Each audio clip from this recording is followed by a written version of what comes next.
Welcome to this month's Creation Justice webinar, a gathering place for building a faith-rooted and faith-sustained movement addressing many of the critical issues of our time. I'm Brooks Barrett, the Environmental Justice Minister for the United Church of Christ. I am joined by my co-host, the Reverend Michael Malcolm, who is the Executive Director for the People's Justice Council and Alabama Interfaith Power and Light. Michael, I want to start today with a line in an article I read this week that stood out to me. It was an interview with Jeffrey Winters, who some say is the leading scholar of oligarchy. He asserted that when one has a lot of wealth, then one becomes obsessed with defending that wealth. In fact, he argues that the essence of oligarchy is the politics of wealth defense. Maybe it's because we just had the Super Bowl, but for me, this assertion begged the question, what's the offense? What's the plan for redistributing that wealth and making society more just and equitable? But Michael, more important for me and for people of faith is, where are we at in all of this? I don't think we can be neutral bystanders. I'm reminded of the Desmond Tutu quote, "If an elephant has its foot on the tail of a mouse and you say that you are neutral, the mouse will not appreciate your neutrality." What are you thinking, Michael, as we frame today's conversation? What are we to be doing as people of faith? Brooks, those are some good questions. And I really wish that I could provide answers, especially in this moment. But if I be honest, I'm not sure how to answer this. However, if I look at the story of Nehemiah and the rebuilding of the wall, I believe that I can find a sliver of hope and some instruction. The story tells us that Nehemiah instructed those who were building the wall to take their axe and their sword. He tells them to bring their tool to build and their tool to protect. This is our instruction today. Keep building and keep protecting. This is a good word for those who are wrestling with whether they should follow suit with the DEI rollbacks and the deregulations. Don't stop now. Keep building and protecting. Keep building the world that God wants while protecting those which God has created. That and those which God has created. Now is not the time for us to fall back and be destroyed. We have got to keep moving forward because this is what God wants and what God's creation needs. I can hear you asking, well, he said a sliver of hope and instruction. I've heard the instruction. Where's the hope? Here's the hope, beloveds. The threat didn't matter because it did not stop them from building. Our hope is in our mission. As long as we can meet our mission, there is hope. I look forward to hearing from the panel to provide us tools and sharpen our swords in this time and in this season. Thank you. Thank you, Michael. That sliver of hope, I feel it's already growing, and it's going to continue to grow in this webinar today. Let me now introduce our panelists. Now, I must first say one of our panelists had an urgent situation emerge a few hours ago and could not make it, but we have two outstanding speakers with us who are going to give us a lot to contemplate, to inspire, and move us to today. So let me introduce them to you in the order in which they'll be speaking.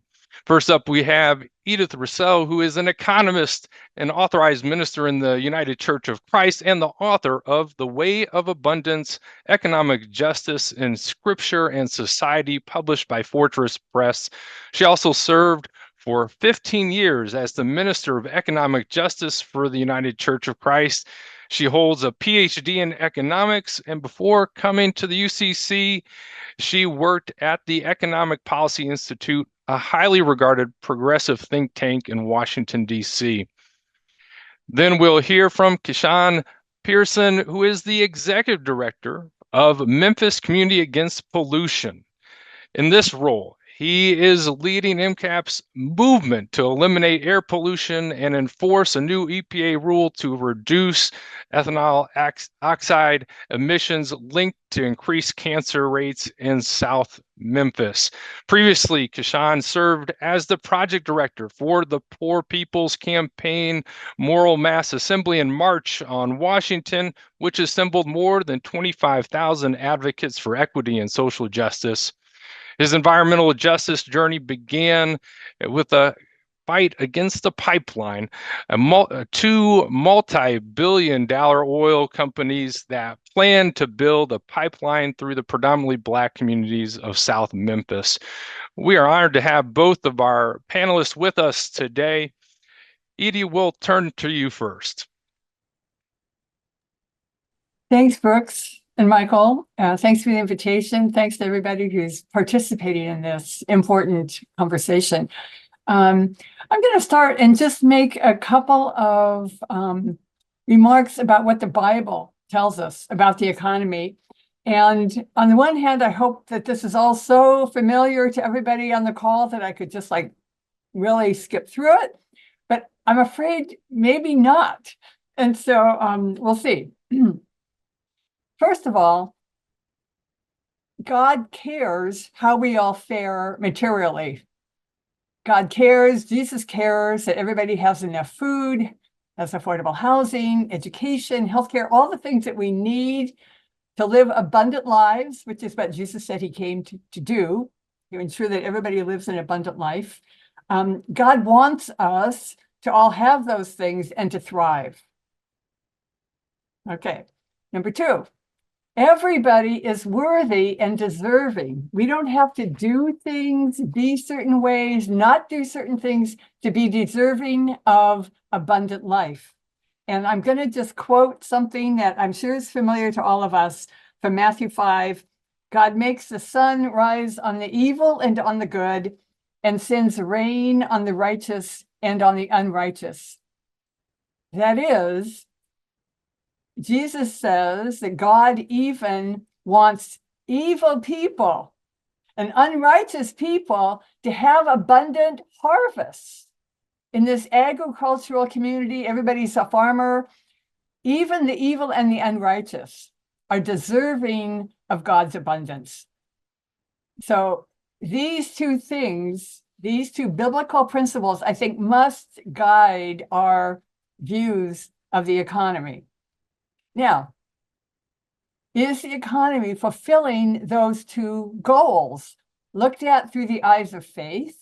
Is the economy making sure that everybody has all they need, not just in the US, everybody here, but also everybody around the world and God's creation? Are we enacting our economy in such a way that creation also thrives, and all those beings in other species, are they thriving as well? So is everybody thriving? That's the question. Is the economy ensuring that everybody thrives? I think we can all agree the answer to that is no. What is the purpose of the economy? That is the purpose of the economy. I want to suggest that instead, we live in an economy which has as its purpose the making of money, making of profits, economic growth, and however that's going to happen most rapidly.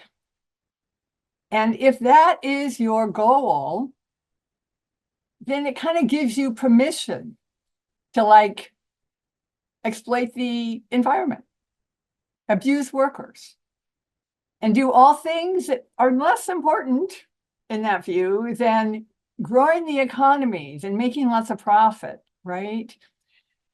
And so how does that happen? How does it happen that abuse of workers, exploitation of the environment becomes so common? I want to suggest it is because people that have made all this money, companies that have made all these profits, they have a lot of power. I want to use that word, power. They have power. They have power in the workplace. And I come at this as an economist, I'm sorry. So I kind of start with workers, but they have power in the workplace. Wages are too low. People can't form unions that want to. Working conditions are too onerous, even unsafe. They have too much power over the environment, right? They pollute pretty much too much.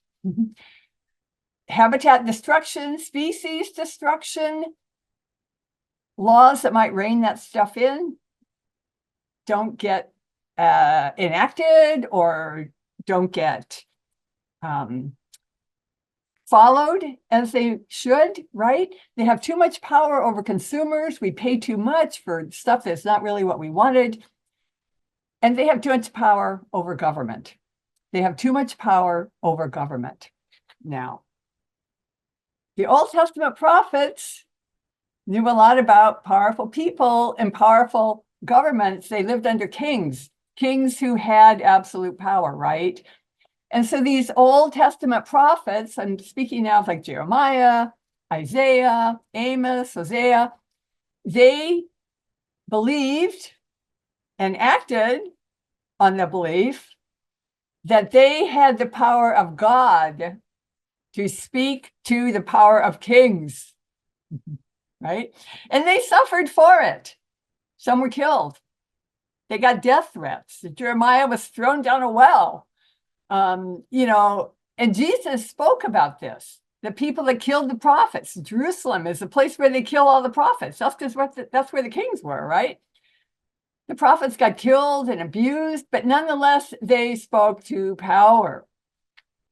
That's, I think, a lesson for us.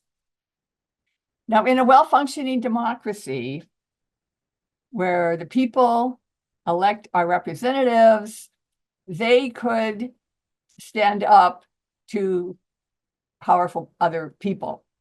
A small group of people that had a lot of power. In a well-functioning democracy, laws could be passed, regulations enacted that would restrict the power and preserve and enhance the things that are going to allow everybody to thrive, allow creation to thrive, right? But I don't need to tell you that what's going on right now is not the onset of too much money in politics. That's been going on for a very long time, although certainly never to the extent that it's going on now, right? So what can we do? We're going to hear from KeShaun a bit later for the stuff maybe that's more on the ground. But one thing we can do is put forward an alternative vision. I think coming out of our faith, coming out of our love for our neighbors close by, around the world, neighbors in other species, neighbors like a river, like an ocean, like a mountain even, like a tree, right? We can speak of a vision that will be good for everybody and allow them to thrive. We can hold up an alternative vision, abundance for all. This is possible. We can all thrive if we try to address everybody's needs, not what everybody wants, right? We also have to have redistribution. And I want to be careful here. We often talk about and often fail to achieve, but we often talk about redistribution, meaning the redistribution of money. We're going to give some money, God knows they need it, to people that don't have much. We're going to make sure that everybody has healthcare. We're going to redistribute healthcare. The other thing that we desperately need to redistribute is power, right? So that these rich people do not have the power they currently have. So we need to have redistribution of material resources and the redistribution of power. Thirdly, I think in our vision of everybody thriving, a redistribution of power. Thirdly, the role of government. Government is how we, the people, come together to enact the common good. There's no other way. This is why powerful people hate government, why we've been hearing a critique of government for decades now. No, government is how we enact the policies and the vision that we think is going to move society in the direction that it needs to move. So friends, I'm going to close by quoting to you, I can find it here, from Isaiah. This is chapter 42, chapter 42. Because you are on this webinar, you care, you're putting your prime time, middle of the day prime time into this. You're committed. I bet you do a lot of other things. You are called to speak against power and to lift up an alternative vision. And now I'm going to quote God via Isaiah.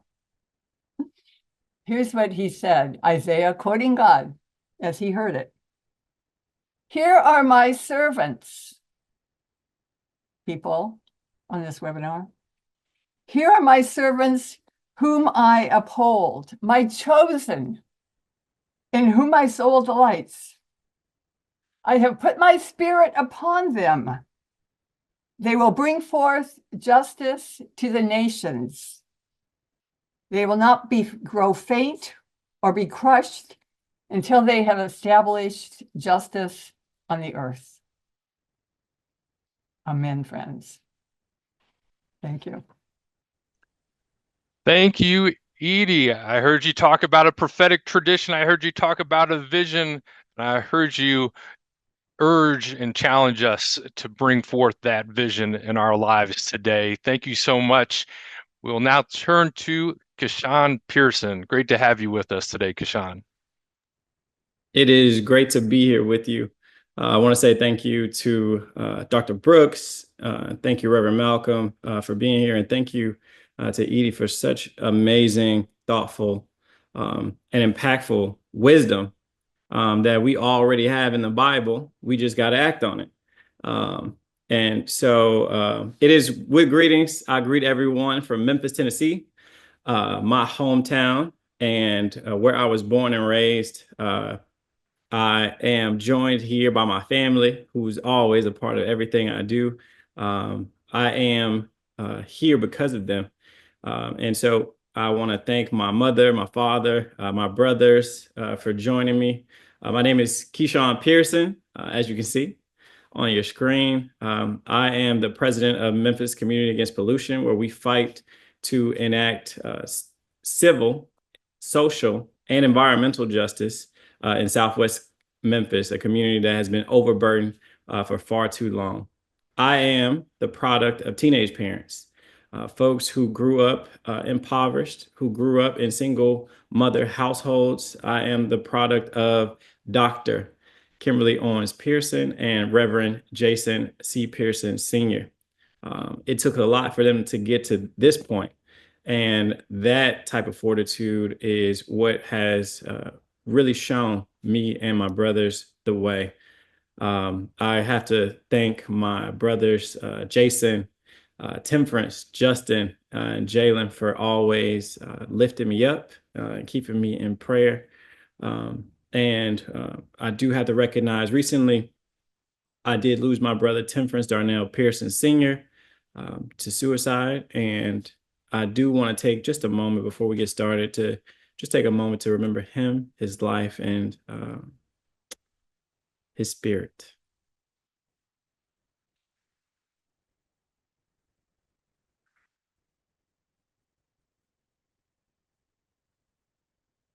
And I'll start with a prayer. If you'll join me. Creator God, God of everything, God of creation, God of contemplation, God of our weary thoughts, God of our encouraged and vigor in this life, God who sees all, who knows all, we come to you today first saying thank you. Thank you for allowing us to be here and to be present amongst those who believe what we believe, who believe that people power, who believe that if we come together in community and care for one another, who believe that it is within us to create the world that we want to see, to create a more just world where there are no folks starving and there are no folks shelterless. God, thank you for allowing us to be here in this moment. And God, I ask you, bless this moment, bless this word, bless us all in order that we walk away better than we came in, God, that we walk away more encouraged. It's in Jesus' name I pray. Amen. So I'm gonna start off being honest, y'all. Holding on to hope right now is harder these days. It feels like trying to hold time still. It feels like so much is happening and there is no way for us to keep up. Encouragement may even be more difficult right now. And I get it. I felt the draw of sadness, overwhelm, and even paralysis. But I do draw strength, knowing our God knows and cares and can relate. I'm thankful for a God that can relate, a God that can relate to a fighting against tyrants, against wickedness in high places, a God that can relate to our pain, our frustration, and our feelings of uncertainty, a God who knows what it's like to be human, just like us. Quick story time. In Jesus' time, there was a group of people, wealthy people, the Sadducees. And they were Jewish and appointed by the Romans to oversee the territory, like a co-president. They moved differently than the rest of the Jews. They did not practice the ethos of the culture, which was community care. They did not subscribe to lifting from the bottom so that everyone could rise. They did not believe in taking care of the last, the lost, and the least. You know, the poor, the widow, the foreigner. They believed in the Muslim ban, the border wall, the elimination of U.S. aid, and the dismantling of the Department of Education. They were those kind of people. The Sadducees had enormous wealth. And like most folks, when they hit a certain tax bracket, they got amnesia and forgot where they came from. They forgot all about how God brought them over through generation after generation with his grace and mercy. They were living in the moment. What could be wrong with that? Well, y'all, a society that operates in an let me start it over. A society that operates in an ahistorical existence. Ahistorical meaning only consumed with what they are experiencing. That is a tyrant's dream. When you forget your history, you forget that our fight for environmental justice started in Memphis, Tennessee, after the deaths of 2 Black men who worked in sanitation. You will forget that Dr. King, while in Memphis, said, "Something is happening in our world. The masses of people are rising up, and wherever they are assembled, whether they are in Accra, Ghana, Gaza, Sudan, Flint, Michigan, Jackson, Mississippi, or Memphis, Tennessee, the cry is always the same. We want to be free." And I would also add, we want clean air, clean water, and clean soil, and a healthy environment instead of one that kills us, a healthy one. You would also forget that for decades, the Tennessee Valley Authority burned coal ash into our lungs in Southwest Memphis to power the rest of the region. You would forget that for nearly 50 years, Sterilization Services of Tennessee lynched our families with cancer-causing ethylene oxide. We can never forget our history. It is our guiding light out of darkness. Let us heed the words of wisdom from the great ancestor Octavia E. Butler. To be led by a coward is to be controlled by all the coward fears. To be led by a tyrant is to sell yourself and those you love into slavery. Part of my history is Old Dominion University. It is where I earned my degrees in business administration and information technology systems. And again, you can see I get that from my parents. They are very educated people and taught us very early that education matters and was the pathway out from poverty. I still firmly believe, though, that learning to code will help you see the design of the universe and the genius of God. One thing that the disillusioned believe, though, is that wealth and technology is the gateway to becoming God. And that is where we differ. The thing about programming is that you must learn scope. You must learn which parameters are in your control and which are not. Understanding scope is very important, because if you don't understand what's in your scope, you would build an electric battery that sends carbon monoxide into the air, trapping greenhouse gases, more trapping than an oil engine would do in a decade. If you don't understand your scope, you will build a massive machine that runs on dirty methane gas 24/7, suffocating the people of Southwest Memphis, who continue to be the targets of environmental injustice. If you don't understand your scope, you only cause more suffering. I don't think, however, we are dealing with somebody who doesn't understand the scope. We are dealing with someone who doesn't care, who suffers, who suffocates, or who struggles due to his decisions. Someone with a technocrat for a grandfather, believing all tech billionaires should run this thing. Someone with the blueprint for apartheid and colonialization tactics ingrained in their theology. They are the type of people who only show up for the rich and the wealthy ruling class. In Memphis, that's our Chamber of Commerce, our Edge Board, our economics group. They do that. They shake hands, they have meetings, have drinks, exchange phone numbers, and talk about future plans while the community is left out, only to watch them continuously build this project that expands daily.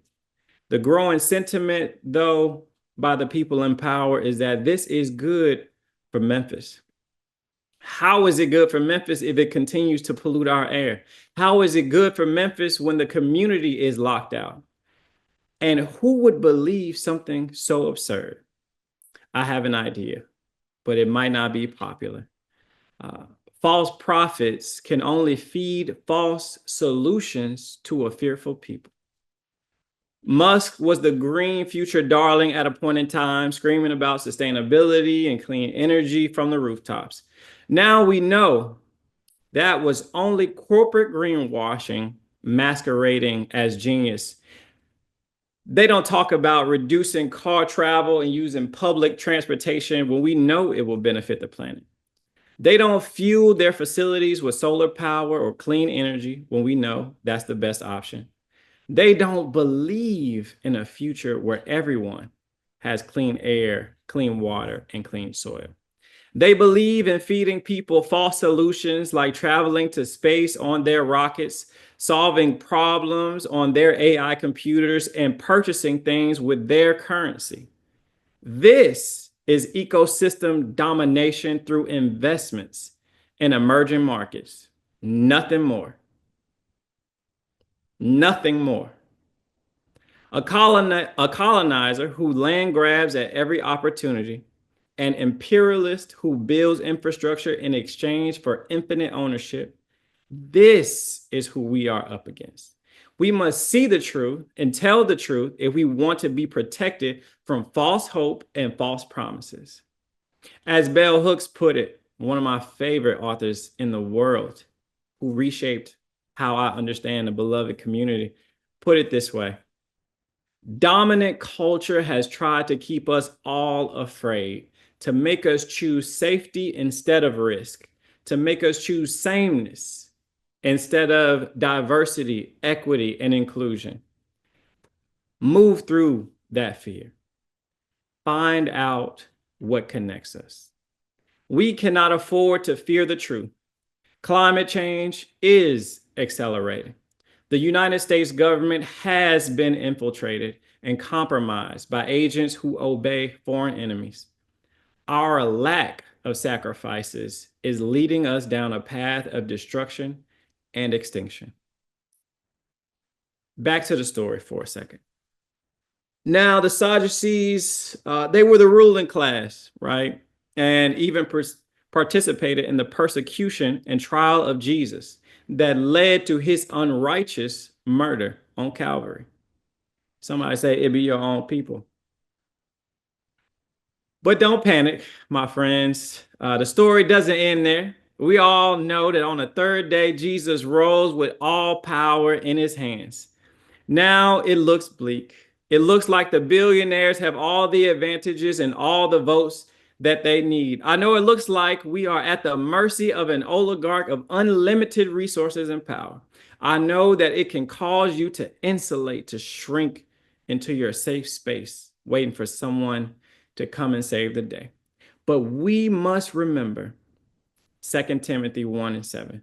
For God did not give us a spirit of fear, but of power and love and a sound mind. Anything else is coming from somewhere else or something else. As a people that Jesus died and was resurrected for, we have a responsibility to do something. Holding on to hope. Look at your neighbor or your invisible neighbor online. Holding on to hope is the responsibility of a resurrected people. I'm going to say it one more time. Holding on to hope is the responsibility of a resurrected people. So don't panic. Organize. We have all the tools we need at our disposal to force change in a different direction. The moral arc of the universe is indeed long, and we must do our part, and with all the strength we can find, in order that that arc keeps bending toward justice. My girlfriend, who's on this Zoom, Rachel C. Payton, she's the founder and president of Be Great DC, has a saying that I carry now. Say less, do more. And y'all, it is time for us to say a lot less and do a lot more. There is no one solution. There's no one right path. So I will lay out a few options that I've learned and that I'm leaning into. Don't panic. Organize. Organize your thoughts. Unless we imagine a different world, similar to what Edie said, a different vision, we will continue to live the realities of oligarchs' imaginations. We can look around and see how their dream world is manifesting. We have to be just as bold to dream of a world with less dependency on fossil fuels, a world where the air we breathe deeply heals our lungs, and the water we drink is plentiful and free of poison. We have to imagine a world where diversity is celebrated and connections that last. Don't panic. Organize. Organize by reconnecting to your community. Communal acts I got from Danielle Bayard Jackson on Instagram. She provided the option of just participating by going to your local high school, going to a basketball game or a sporting event. Going and participating in that school's activities will change the shape of our world. Our isolation is intentional. We do have strength in numbers, and so we have to connect with our community. Don't panic. Organize. Organize with the people who need your time, your talent, and your treasure. I can tell you right now at Memphis Community Against Pollution, we can use donations. We can use folks to make phone calls, to canvas in the community. There is for sure an organization in your area, a mutual aid organization or a nonprofit that is doing the work and needs your help. Organization also calls for us to bring more people into the fight. We all carry around our cell phones all day long, but how often do we make a phone call to have someone join us at a rally, to join us at an event, to join us making phone calls? That is the work that we have to do. Those are the folks that we have to reach. Start with your family and branch out from there. Hope is our responsibility. Love is our birthright. We deserve to feel safe no matter what we look like, no matter where we're from, no matter how we sound, no matter how we dress. We deserve to be a part of a beloved community. All humanity is one. And until we wash away the superiority complexes, until we wash away the colonizer ideals that we have within ourselves, we will continue to perpetuate and continue to prop up these white nationalist gangsters. We deserve clean air, clean water, clean soil, and we have to continue to fight, because no one is coming to save us. And so, y'all, we can't do it alone, but we can do it together. And let's do it together. Thank you.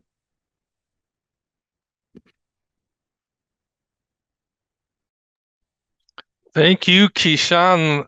I'm just wondering when we can add a reverend before your name. That was terrific. Thank you. That was a powerful message you delivered to us. We appreciate having you share with us. Reverend Michael Malcolm, we turn to you. Is there a question, a topic you want to bring up for our panelists?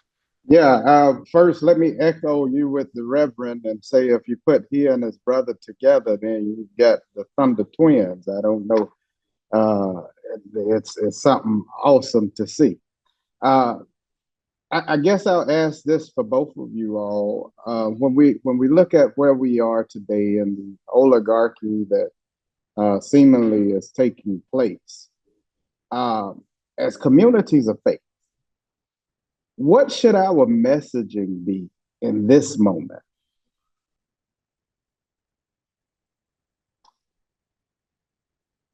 Feel free to answer that, either one of you all or both of you all, however you want to do it. And so, first, thank y'all. My brother he does preach, and my dad is the pastor. I do enjoy being able to share my thoughts. And what I think as people of faith that we have to continue to do is to pour into the folks who have felt left behind, to pour into the most fearful people in our communities, the people that are on the fringes, the people who are not as proximate to power. We have to find ways to connect to the people who need us the most, and to invest there. The folks who are going to be hurt first and worst with all of these decisions by the oligarchy are the people who we don't often see in our churches and in our pulpits, the people we don't often see at the front of the screens or at the front of the rooms. And so it is going to be extremely important that as people of faith, we do take another extra step to be more proximate to the people who feel separated and who feel alienated. Unfortunately, the church has also, in some ways, and we've seen it with different churches, not these folks on this call, but there are other churches who are pushing propaganda that props up this oligarchy. There's a scene that's floating around the internet now of a woman essentially comparing, the orange person to God himself. And so it is speaking out against that rhetoric openly being inclusive and operating in a different way than the oligarchy operates. Well, I'd like to add to that. And again, I hate to say it, I'm coming from more of an economic perspective, but at least some people, not everybody, some people who voted for Trump are people who have not really done well in recent decades. Their wages have stagnated. They may not have access to the education they want, or they feel indebted, they can't get affordable housing. There's a lot of people under stress. And in our economy, people are taught that, you can pull yourself up by your bootstraps, right? So if you fail, it's your own fault. And I think sometimes people that are more on the progressive wing of things, we may not believe that bootstrap message, but we sometimes, I think, somehow incorporate it into our thinking and on our speaking. And we don't have a lot of sympathy for some folks who have been struggling and struggling and struggling. I'm going to come back to what I was saying about the redistribution of income versus power. If all we're doing, and not even succeeding at that, but if all we're trying to do is redistribute income and resources, well, that works for today. So I've got too little money. Well, if I get a check in the mail or get some food stamps or get a voucher for my housing, which is way too expensive, that helps me today, but it doesn't help me tomorrow. Tomorrow, I'm going to need it all over again. We're going to have to fight for it all over again. And so when we say, sorry, I go down these rabbit holes and I add stuff in, but I'm going to add this. You know, people say the war on poverty didn't work. Well, the war on poverty back in the early 60s went on for like 10 years till the Vietnam War ended it. It worked incredibly well. If you look at the numbers, the poverty rates fell dramatically. The problem was we ended the war on poverty, but the bigger problem was the war on poverty was a redistribution. And today, to the extent we do anything, was a redistribution of resources. It was not a redistribution of power. So as long as there's no redistribution of power, people will continue to be paid too little to live on and have jobs that are totally intolerable. And housing will continue to be totally unaffordable. Our goal has got to be the redistribution of power. And in the meantime, we have to be totally clear that people that are not millionaires are not losers, you know, that we do not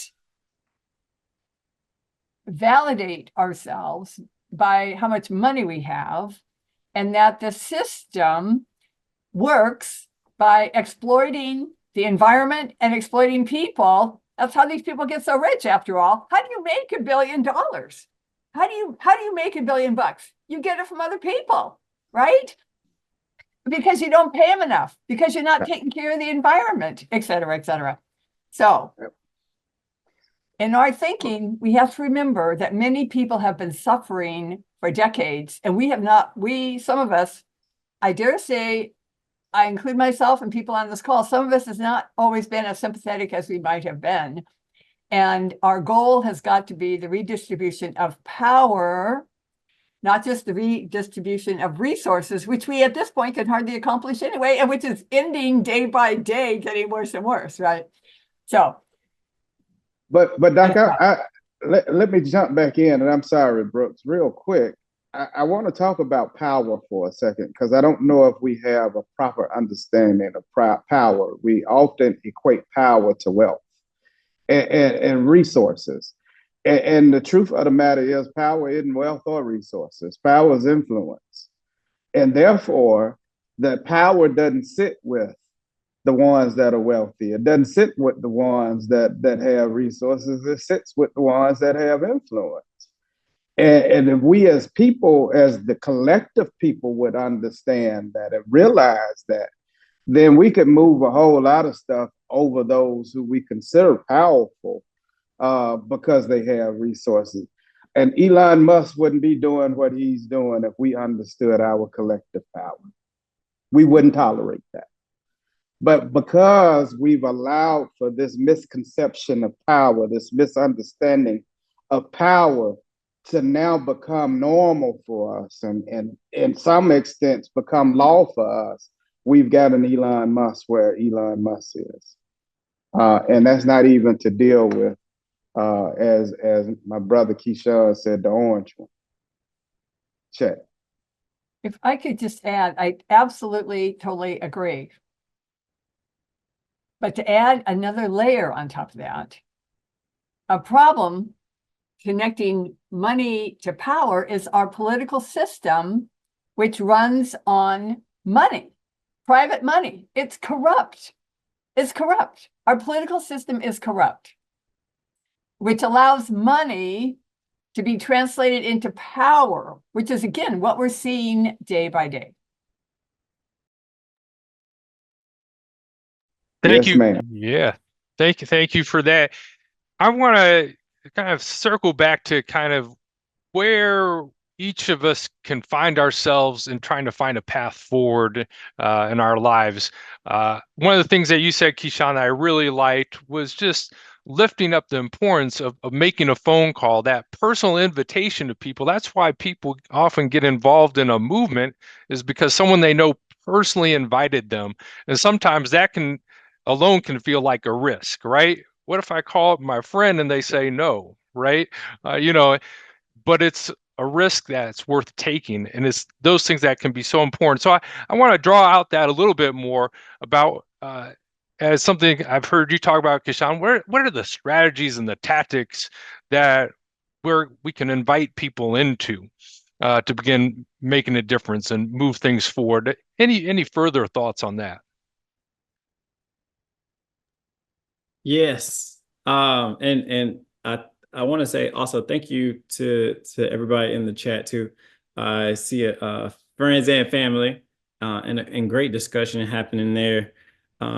So as it pertains to organizing ourselves, right? The first thing that we have to understand is that no one will do anything outside of their own best self-interest. If it is not within my own best self-interest, then I won't participate willingly and freely, right? And so the thing about connecting with folks that you know, that you love and care about, is that you are taking a risk, but it is your intentionality that will change their perspective. Without that extra voice from somebody who cares, without that voice of somebody that they know and are familiar with, they are going to be more resistant to joining you. And so one thing that my family have done is we have phone banked my family. It starts with connecting with your cousins, with your aunts, with your uncles.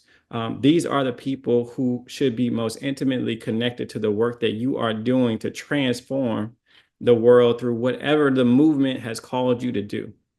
And it is not the most comfortable thing to do. And sometimes you run into conversations that you were not expecting to have.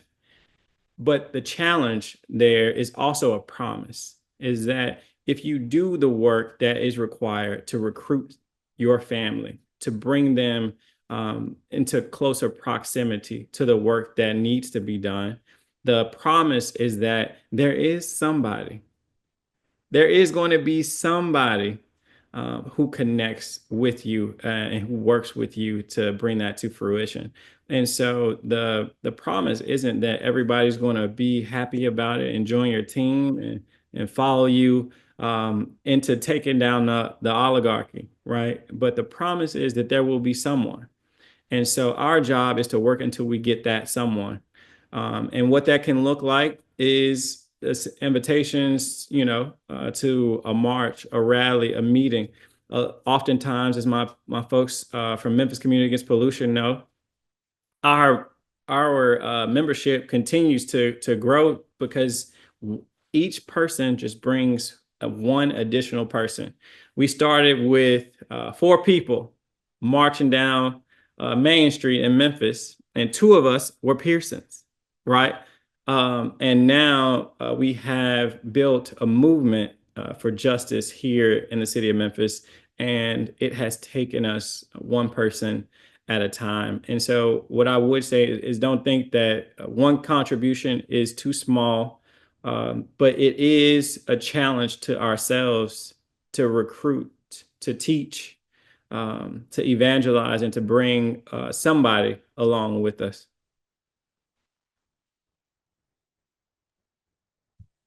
Thank you. Thank you for that. I guess I'm still wrestling with this people power thing. And I heard somebody, or saw in the chat, somebody said, asked a question that I thought was a rather simple question, but I think it does have some real good depth to it. They said, if you had a sign to put in your yard, what would that sign say? I think that question needs to be asked to everybody, but in particular for you all, looking at what we've talked about with this administration and where we are and the oligarchy and our even looking at utilizing our imagination and building hope from what could be and what we could achieve, putting that in practice and looking at the resiliency of joy and the resistance in joy. What would your sign say if you were to put a sign in your yard? What would that say? And I guess I'll start with KeShaun and then ask Edie. I'm excited to answer this question. I actually had never considered this, but what I will say is because I do have a background in some graphics work, I know that you need as few words as possible to convey a powerful message. And so for me, if I had a sign, right, and I might get this sign made, my sign would read, "We will win. We will win." It doesn't matter what they promote on TV. It doesn't matter what they say about the power that they have. It doesn't matter. What matters is that the truth is that we know Jesus rose with all power in his hands, not some power, not a little power, all power in his hands. We will win. That is the message. We have to love one another. We have to care for one another. We have to hold and pick up each other's burdens. We have to work together, organize together. We have to communicate and find common ground with people who don't look like us or talk like us. We have to work together because in the end, maybe not tomorrow, but in the end, we will win. And we have to stay reminded of that. And we have to stay fixated on that, because as long as we hold that fire within us, we can't lose.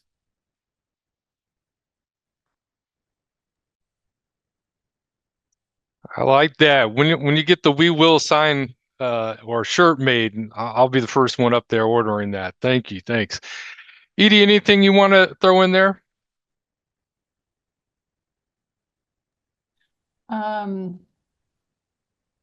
Mine is probably too long for a true yard sign, but I would say something about government.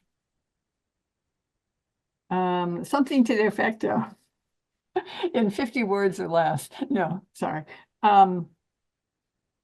Government is how the people enact the common good.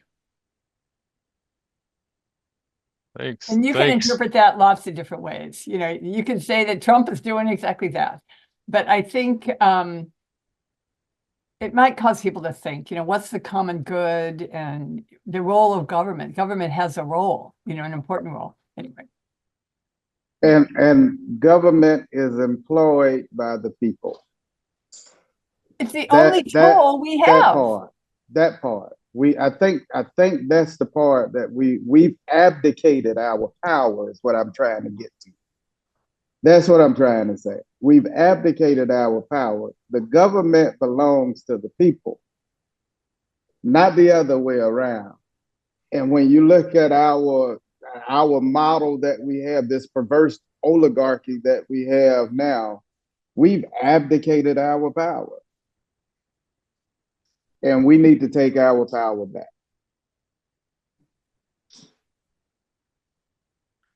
I like that. We're diving in deep on the issues of power today. Edie, I want to give you one economic question since you're the economist here. One of the kind of the analysis of what's happening today is that back in 2017, Trump gave a huge tax break to the wealthy. That sunsets this year. To give another huge tax break to the wealthy, where are we going to get all that money? Well, maybe that's what Musk is going around doing right now with what he's doing is making these cuts to government so that there can be another big tax break for the wealthy. Would you agree with that analysis? And what are your thoughts? If so, like, how do we confront that? Mm-hmm. I think that they would probably be doing these cuts regardless of anything. They want to get rid of government. Government is the only thing that can rein in corporate power. But you're absolutely right. You know, the Congressional Budget Office, the nonpartisan think tank of Congress, has estimated that if they renew the 2017 tax cuts, it'll cost, I think it's like $4.5 trillion over 10 years. There's no way they can save that kind of money. And there's no way that tariffs are going to bring in that kind of money.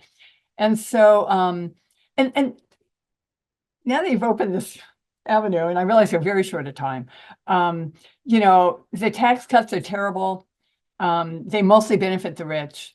50% of the money goes to the top 5%, a quarter goes to the top 1%. I mean, there's nothing there for anybody, probably on this webinar, I don't know, maybe. But, and you know, 40% of households in this country pay no personal income tax, no federal personal income tax.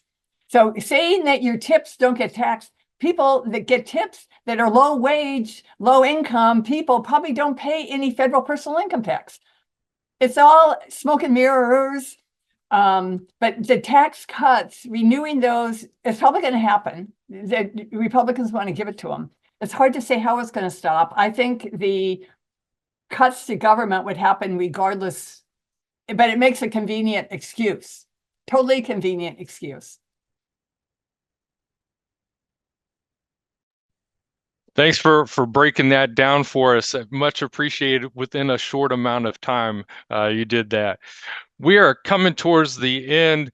I want to give a chance now for KeShaun. Any final words that you would give us? Any points of inspiration that you would point us to before we wrap up? If you have not read Octavia Butler's Parable of the Sower, please read it. If you have not read Bell Hooks' All About Love, please read it. What is happening in the moment that we are in does call for radical acceptance, radical love, radical embracing of community. And what that looks like will determine what future we have. The way we build community, expansive as it is, we have to build a tent big enough for everybody to fit in. No matter what race, no matter what ideology, no matter what orientation, it has to be big enough to be inclusive of us all. And so what I would say is to focus your energy on moving from isolation to connection with community. Thank you. A beautiful way to end. We appreciate those words. And thank you to both of our panelists for this outstanding hour that we have spent together. It was tremendous. Can't thank you enough for that. I just want to end by saying, you know, we have talked about the need for action. We've heard inspiration, and we've talked about power. And power for people comes, I believe, through organizations. That's how we get organized, is in organizations. So find the organization that you see is doing the best, most exciting work, get involved, support it in whatever way you can, and make a difference by joining with other people in one of those power building, movement building organizations. Thank you to our panelists again, and thank you to our audience. We'll be back again next month with a webinar to follow up and build upon what we have talked about here today. Take care, everyone. God bless.